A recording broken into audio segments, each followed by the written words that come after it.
안녕하세요. 영화한잔의 주인장입니다. 이번 영상은 새로 시작하는 영화한잔 채널의 프로젝트 영상입니다. 그래서 특별히 우리 집 꼬잉이도 출연해볼까요? 농담이고요. 바로 영화에 대해서 다뤄볼까 합니다. 작품을 다루는 것이 아니라 영화 그 자체에 대해서 알아보고 어떻게 영화를 봐야 하는지, 그에 대한 해석은 어떻게 해야 하는지 다루는 영상인 커브 필름 버전입니다. 오늘의 버전은 영화 비평입니다. 이 영상은 아모르 문디 영화 총서 6 영화 비평 이론과 실제의 내용을 많이 참고했으며 자세한 내용은 서적을 직접 사서 읽어보시는 것을 권유드립니다. 저는 전문 평론가가 아닌 단순하게 영화를 좋아하는 사람으로서 같이 영화를 공부해보자는 취지로 영상을 만들었다는 점 참고 부탁드립니다. 따라서 이론적으로 틀릴 수 있다는 점 미리 밝힙니다. 그저 저도 영화를 알아가는 입장에서 동행을 목적으로 만들어진 영상입니다. 가볍게 봐주세요. 그럼 시작하겠습니다. 우선 영화 비평을 들어가기 전에 비평이란 무엇인지 알아볼 필요가 있습니다. 비평의 사전적 정의는 여기 띄워드릴게요. 자, 보시면 사물의 옳고 그름, 아름다움과 추함 따위를 분석하여 가치를 논한다 라고 되어 있습니다. 그렇다면 궁금한 점, 비평과 평론은 다를까요? 평론의 사정적 의미는 여기 사물의 가치나 우열, 선악 따위를 평가하여 논함 또는 그런 글입니다. 또한 영어로는 평론과 비평 모두 criticism으로 같습니다. 즉 둘이 같은 의미라고 받아들여도 무방하다는 것이죠. 제가 느끼기에 둘의 미묘한 차이점이라면 비평은 분석의 느낌이 강하고 평론은 평가의 느낌이 강하다는 것입니다. 따라서 비평은 좀 더 방법론적이고 평론은 좀 더 개인적인 느낌이 들었습니다. 그렇다면 본격적으로 영화 비평에 대해서 알아보겠습니다. 비평의 큰 범주에서 영화 비평, 평가하여 어떤 영화의 장단점을 분석하여 걸작과 태작을 가리는 사람이 영화 평론가입니다. 그렇다면 영화 평론가가 가져야 할 첫 번째 조건은 무엇일까요? 그것은 바로 영화에 대한 무한한 애정일 것입니다. 예를 들어 볼게요. 학교에서 선생님이 어떤 애정이 있는 제자의 세특을 적어줄 때는 자세하고 또 좋게 적어줄 것입니다. 혹은 조금 모자란 부분이 있어도 말을 이쁘게 써주겠죠. 하지만 그저 그런 학생들의 세특은 평상적일 것입니다. 영화도 마찬가지입니다. 어떤 영화를 봤을 때 흥미롭게 보고 머릿속에 계속 맴돌고 호기심이 유발되어 결국엔 애정과 열정이 생겨야지 좋은 평가가 가능할 것입니다. 그래서 당연한 말이지만 요즘 세대에 만연한 그저 영화를 줄여서 스토리만 요약해놓은 영상들은 결코 평론이라고 볼 수 없습니다. 러닝타임을 인위적으로 난도질시켜서 스토리만 전달하는 것은 더 이상 영화가 아니라 영상물로 전락시키는 행위이기 때문인데요. 그래서 행위는 절대 영화 산업에 좋은 영향을 미치지 못합니다. 따라서 저와 같이 영화를 좋아하는 사람들은 영화관에 직접 가서 영화를 보는 경험을 하고 이 경험을 바탕으로 애정이 생기고 이 애정으로 평론을 하고 싶은 것이지요. 영화관에 가서 좋은 영화든 나쁜 영화든 관람 후에 글로써 저는 영상으로서 평가를 내리려고 합니다. 그때 당연히 좋은 평가를 내리고 싶죠. 여기서 좋다라는 것은 나쁜 영화를 막 칭찬을 하는 게 아니라 내가 내리는 평론 그 자체가 질이 좋음을 의미를 합니다. 그러려면 선행되어야 하는 것이 엄정한 간시간입니다. 이게 좋은 영화인지 아닌지 가리는 눈, 장점과 단점을 한 번에 판단하여 평가할 수 있는 눈, 과거 영화사와 현대의 흐름을 연결할 수 있는 눈, 외국 영화와 한국 영화를 구별하여 분석할 수 있는 눈, 이런 눈들이 필요합니다. 여기서 여러 번 나온 단어는 눈일 것입니다. 눈은 세상을 바라보는 창이라는 말이 있죠. 앞에서 말한 것들은 세상을 바라보는 시각, 즉 어떻게 해석할 것인가를 내포하는 말입니다. 따라서 평가는 다른 의미로 해석이라고 볼 수 있게 됩니다. 이렇게 해석했기 때문에 이렇게 평가를 내린다. 이런 평가를 내린 기준은 이러이러한 이유가 있기 때문이고 이러한 일련의 과정이 논리적이면 사람들은 고개를 끄덕일 것이고 그렇지 않다면 그 비평은 힘을 잃게 될 것입니다. 그래서 논리적으로 해석하여 잘 전달하려면 영화를 둘러싼 그 모든 것들을 공부해야 됩니다. 그래야 인식이 깊어지고 논리적이게 되며 설득력을 갖추기 때문입니다. 여기까지 내용을 세 줄 정리를 하자면 비평과 평론은 같은 의미이고 영화 평론가는 어떤 영화의 장단점을 따져 걸작인지 태작인지 평가하는 사람입니다. 두 번째는 영화 평론가는 영화에 대한 무한한 애정이 선행되어야 합니다. 세 번째는 좋은 영화 평론은 엄정한 감시관이 필요하고 이는 영화를 둘러싼 모든 것을 공부하여 인식의 깊이를 넓히는 훈련을 통해 가질 수 있습니다. 그러면 이를 위해서 비평을 하는 몇 가지 방법론을 알아보겠습니다.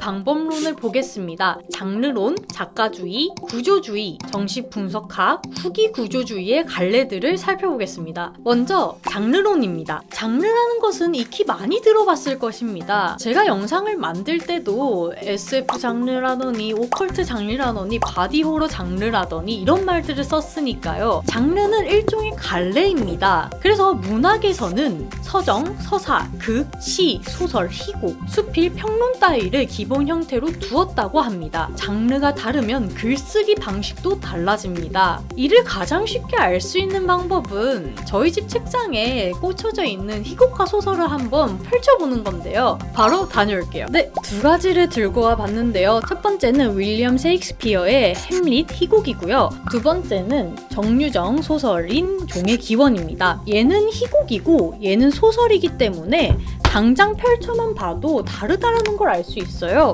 보시면 희곡은 이런 식으로 쓰여져 있고 소설은 이런 식으로 쓰여져 있습니다. 즉 장르가 다르면 나타내는 방식도 다르게 되고 평가하는 방법도 달라야지 이게 맞겠죠. 영화에서의 장르는 관객이 원하는 바를 그에 상응하는 이야기와 형식으로 나타낸 것입니다. 좀비 영화라고 하면 관객은 좀비에 감염이 되고 어떻게 감염을 시키고 얘네들의 그로테스크한 그런 것을 원하게 되고 코미디 장르라면 어떤 인물이 나와서 웃겨주길 원하죠. 로맨스라면 두 인물이 나와서 사랑에 빠지는 것, 뮤지컬 장르라면 끝내주는 뮤지컬 장면을 원하게 됩니다. 따라서 어떠한 장르의 영화에서 기대되는 바가 있기 때문에 여기에서 형식이 생기게 됩니다. 그러면 이러한 형식은 절대 불변일까요? 또 그렇지만은 않습니다. 관객은 형식적인 거를 지루해하기 때문이죠. 관객은 정말 잘 알고 있는 사실인데요. 이 K신파 때문입니다. 한국 영화는 어느 시기를 거치면서 이 신파라는 것이 점점점 물들게 되며 아주 지루한 것으로 자리를 잡았는데요. 노모가 나오고 거기에 대한 아들이 나오는데 아들이 막 노모의 말을 안 듣다가 노모가 병을 얻게 되고 그럼 또 아들은 모르죠. 이때 아들이 엄마에게 짓궂게 굴다가 엄마가 결국 죽게 되어서 눈물이 펑펑 나는 그런 형식 다 알고 계실 겁니다. 대표적인 영화들도 있고요. 그러면 관객들은 더 이상 이런 영화를 소비를 할까요? 소비하지 않겠죠. 그래서 이러한 형식들은 시대적으로 유행을 했다가 사라지기도 하고 사라졌다가 다시 부활하기도 하며 사라지지 않고 이 클리셰들을 비틀면서 변화를 주기도 합니다. 이것을 장르 사이클이라고 합니다. 따라서 장르를 공부하는 것은 매우 복잡한 일입니다. 장르가 생겨난 시기를 무시할 수 없고 큰 흐름을 장르가 생겨났을 때 거기서 필연적으로 파생되는 잔물결도 있기 때문이죠. 예를 들어서 SF 장르 중에 가장 중요한 작품이라고 해도 무관한 2001 스페이스 오디세이를 보겠습니다. 이 영화는 1968년도에 나왔는데 그때 당시에 SF 장르라면 지금과는 다르게 굉장히 싸구려 취급을 받았습니다. 그 이유는 돈을 많이 못 벌었기 때문인데요. 2002 스페이스 오디세이가 나왔을 때도 평단의 반응은 좋지 않았습니다. 하지만 2002 스페이스 오디세이의 훌륭함은 시간의 지남에 따라서 점점점 진해졌고 지금은 부정할 수 없는 SF 장르의 대작이 되었습니다. 또한 여러 SF 영화들의 영향을 미쳤고 지금은 SF 영화라고 하면 블록버스터로 만들어진 만큼의 거대한 장르가 되었죠. 이 하위 장르로서도 SF 호러라든지 SF 로맨스라든지 이런 등등의 여러 장르가 나오면서 장르는 점점점 발전해 가고 있습니다. 이렇게 광범위한 장르를 공부한다는 것은 자연스럽게 영화를 공부한다는 것으로 이어지게 될 것입니다. 이것만 잘 공부를 해도 영화를 평론함에 있어서 큰 무기가 될 것이고 너무 방대하기 때문에 더 자세한 내용은 추후 후속 영상으로 만나 뵙겠습니다. 다음은 작가주의입니다. 작가주의는 영화의 주체에 대한 질문으로 파생되었습니다. 지금은 영화의 주체는 감독이라고 모두들 생각을 하는데요. 왜 감독이 될까요? 감독은 스스로 연기를 하지도 않고 스스로 촬영을 하지도 않고 시나리오를 안 쓸 수도 있습니다. 그런데 왜 영화의 주체는 감독이 될까요? 그 이유는 감독은 모든 것을 조율하고 통괄하는 사람이기 때문입니다. 그래서 촬영 현장에서 절대적인 권력을 갖게 되는 것도 감독이고 이 감독이 영화의 주체로서 행위를 할 수 있게 되는 것이죠. 그래서 이 작가주의는 프랑스의 알렉상드르 아스트릭이 카메라 만년필설을 주장을 했고 이 주장을 일련의 프랑스 평론가들이 받아들이면서 시작이 됐는데요. 이 방법론에 따르면 영화의 주체가 되는 감독의 전반적인 특성이나 이 감독의 전작과 신작을 비교하는 것만으로도 좋은 평론이 될 수 있다고 합니다. 또한 같은 주제를 담고 있더라도 누가 어떻게 표현하는지에 따라서 영화의 스타일이 많이 다르게 되는데요. 이러한 스타일에 중점을 주는 것도 작가주의의 해석 방법입니다. 예를 들어 보면 똑같이 홀로코스트를 다룬 사울의 아들과 존 오브 인트레스트를 보고 싶은데요. 이 사울의 아들 같은 경우는 주인공을 유대인으로 두어서 이 유대인이 직접적으로 강제 수용소에서 노동을 하고 어떠한 일을 겪게 되는 것을 보여주면서 참상을 그대로 다루는 반면에 더 존 오브 인트레스트 같은 경우는 주인공을 나치 장교로 두어서 일부러 그러한 참상을 보여주지 않음으로써 역설적으로 더욱더 잔인하게 표현을 했습니다. 이런 것도 하나의 주제에 따라서 어떻게 다루는지 감독의 스타일에 따라서 차이를 두는 해석일 수도 있겠네요. 다음은 구조주의입니다. 제가 참고한 책에서는 구조주의 뒤에 이데올로기론이라고 되어 있었는데요. 구조주의는 앞선 이론에 비해서는 꽤나 넓은 철학적 개념입니다. 책의 말을 빌리자면 인간의 보편성을 추구하면서 인간을 인간이게 만드는 구조를 찾아 분석하는 방법론이라고 말합니다. 쉽게 말하자면 어떠한 구조를 분석하여서 인간과 사회를 이해하려는 것입니다. 이를 영화에 적용을 시켜보자면 영화의 의미를 부여하는 어떠한 구조를 분석하고 이것을 관객이 어떻게 받아들이는지 연구하는 것으로 볼 수 있습니다. 따라서 영화의 의미를 부여하는 어떠한 구조를 분석하는 과정에서 이 구조가 의미를 부여하는 과정에서 받는 영향을 연구하기도 합니다. 이 영향을 이데올로기적 영향이라고 책에서 표현을 하는데요. 이과 나부랭이인 주인장은 이데올로기가 뭔지 잘 모릅니다. 그래서 우리 먼저 이데올로기부터 살펴봅시다. 이데올로기는 굉장히 광범위하게 쓰이고 있는데요. 우선 사전적 정의를 살펴보자면 인간과 사회, 자연, 세계에 대해 품는 현실적이며 이념적인 의식의 형태. 이데올로기는 인간 존재의 기반이 되는 가치 체계를 형성하면서 인간 자신과 현실에 대한 인식을 형성하고 사회적인 조건에 대한 판단의 체계로 작용한다. 이러한 의식이 사회적으로 공유가 되면 사회적 이데올로기가 되고 각 개인의 생활을 통해 내면화하게 되면 개인의 이데올로기가 형성된다 입니다. 네, 무슨 말인지 잘 모르겠으니 한 문장 한 문장 살펴봅시다. 우선 첫 번째 문장, 인간과 사회, 자연, 세계에 대해 품는 현실적이며 이념적인 의식의 형태라고 합니다. 여기서 문제가 되는 것은 이념적이라는 것일 텐데 이 이념이란 것은 이상적인 것으로 여겨지는 생각이나 견해를 뜻합니다. 즉 인간, 사회, 자연, 세계 이 세상 세상을 바라볼 때 가지게 되는 현실적이면서도 이상적인 생각의 형태를 일단 이데올로기라고 보는 것 같아요. 따라서 어떠한 세상을 바라보는 생각의 형태는 인간의 기반이 되는 가치를 형성한다 라고 두 번째 문장을 해석할 수 있는데, 예를 들어서 A국과 B국이 서로 전쟁을 났을 때 이 전쟁을 바라보는 경제학도는 이 전쟁이 세계적으로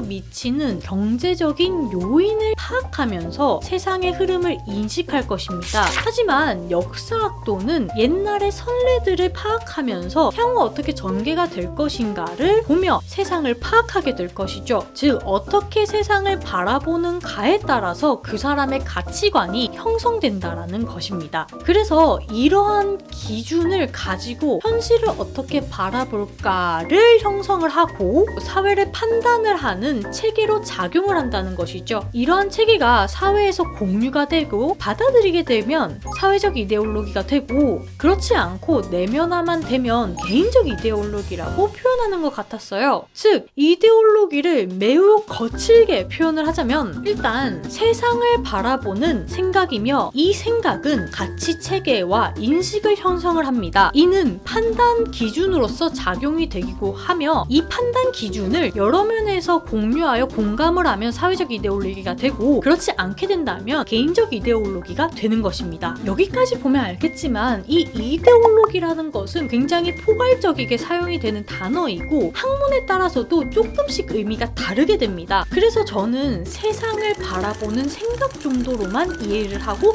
일단 넘어가 볼게요. 다시 원론으로 돌아와서 영화의 의미를 주는 구조는 이데올로기, 즉 개인이 세상을 바라보는 생각에 영향을 받고, 따라서 이 이데올로기는 타인에게 영향을 미치기에 관객이 이를 어떻게 받아들이는지, 어떻게 주체를 형성하는지 또한 연구가 들어가게 되는 것이죠. 이때까지의 내용을 조금 정리를 하자면, 구조로는 영화의 의미를 주는 구조 그 자체를 분석하고, 그 구조에 영향을 주는 이데올로기적 주체를 형성하는 그런 영향도 분석을 하고, 영화의 의미를 받아들여 개인의 이데올로기를 형성하는 관객도 분석하는 것 같습니다. 이 세 가지가 유기적으로 섞이기 때문에 조금 복잡하게 받아들여지는 것 같아요. 즉, 그래서 맨 안에 있는 영화의 구조를 파악을 잘 한다면 거기에서 파생되는 의미, 그것에 영향을 받는 것도 분석을 잘 할 수 있다는 것 같습니다. 영화의 구조를 잘 파악하기 위해서 이야기에서 대립되는 여러 가지 장치를 살펴봐야 되는데, 가령 쇼트, 분석, 편집, 조명, 카메라, 연기 등을 자세하게 분석을 하여서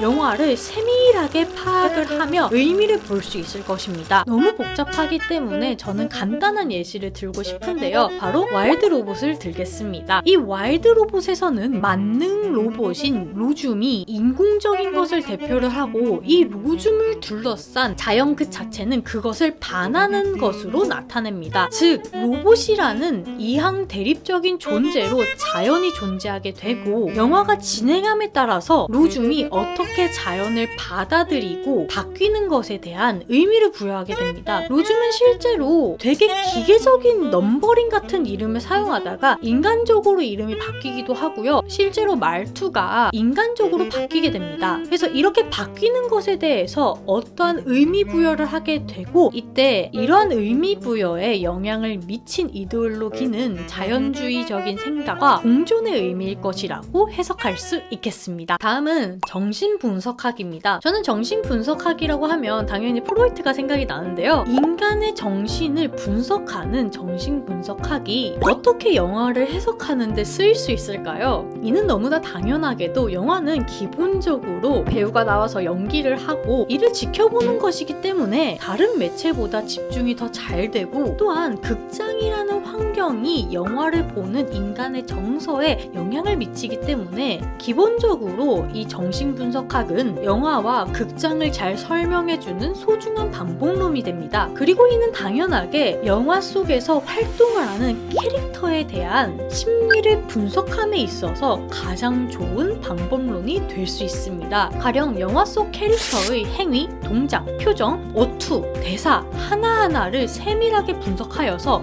왜 이 캐릭터 디렉터가 그렇게 했어야 하는지를 설명할 수 있는 가장 좋은 방법이 되는 것이죠. 다음은 후기 구조주의의 갈래들입니다. 앞서서 구조주의에 대해서 저 나름대로 자세하게 다뤘습니다. 이때 구조주의는 개인보다는 보편의 무언가를 찾기 위해 구조를 중요시한다라고 했습니다. 이러한 구조주의가 발전함에 따라서 구조 안으로 들어가면 인간은 벗어날 수 없다라는 문제가 생기게 됩니다. 하지만 이는 현실과 다른 이야기죠. 당장 피카소 같은 구조를 파괴시키면서 예술을 하는 예술가들이 떠오르게 되니까요. 이는 영화도 마찬가지입니다. 구조주의로는 도저히 설명할 수 없는 영화가 나옴에 따라서 구조 중심주의를 비판을 하며 이 구조를 해체하자는 후기 구조주의가 나오게 되는 것입니다. 어떤 구조를 해체하냐에 따라서 페미니즘이라던가 탈식민주의와 같은 방법론이 나오게 됩니다. 이 구조주의 아래에서 중심이 됐던 남성 중심 사회가 해체되면서 페미니즘이 되고 이 백인 중심 세상이 해체가 되면서 유색인종, 다인종들이 부각이 되게 되며 이성의 중심이 해체가 되게 되면서 여러 사랑의 형태들이 주목받기 시작하였습니다. 그래서인지 요즘의 영화들에서는 여성 서사나 여성 중심 스토리를 쉽게 찾아볼 수 있는데요. 예를 들어서 가여운 것들, 에밀리아 페레즈, 미스 홍당무 등이 있겠네요. 이성의 중심이 해체가 되면서 나온 동성애나 범성애 그 이상의 사랑을 다루는 영화들도 쉽게 찾아볼 수 있습니다. 저는 문라이트나 쉐이프 오브 워터가 떠오릅니다. 그리고 근 몇 년간으로 굉장히 화두가 되고 있는 PC주의도 이러한 방법론 중에 하나로 끼워야 할까는 잘 모르겠지만 어떻게 보자면 백인 중심에서 다인적으로 넘어올 때 그런 정치적 올바름으로 설명을 하려는 방법론이 될 수도 있을 것 같습니다. 여기까지 비평을 하는 방법론에 대해서 간단히 살펴보았습니다. 이 방법론은 따로따로 영상을 만들어도 될 만큼 깊이와 넓이가 있습니다. 그렇기 때문에 이번 영상은 그냥 개론 정도만 봐주셨으면 좋겠습니다.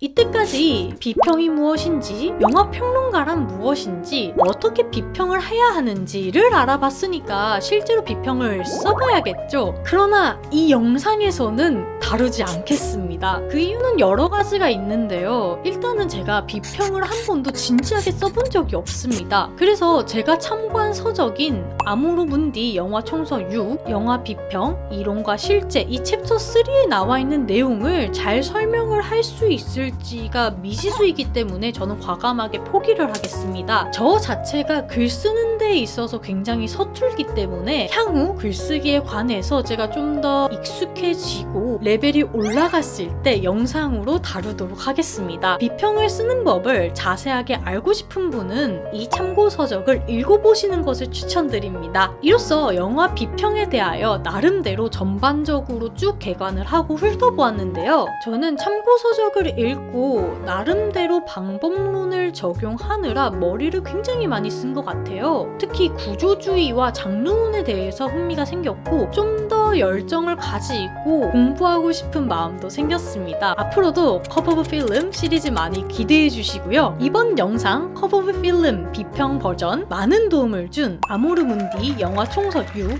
영화 비평, 이론과 실제에 무한한 감사를 드립니다. 이번 영상은 처음으로 만들어진 시리즈이기 때문에 조금 부족하더라도 너른 이해 바랍니다. 그럼 다음 영상에서 뵙겠습니다. 모두들 안녕!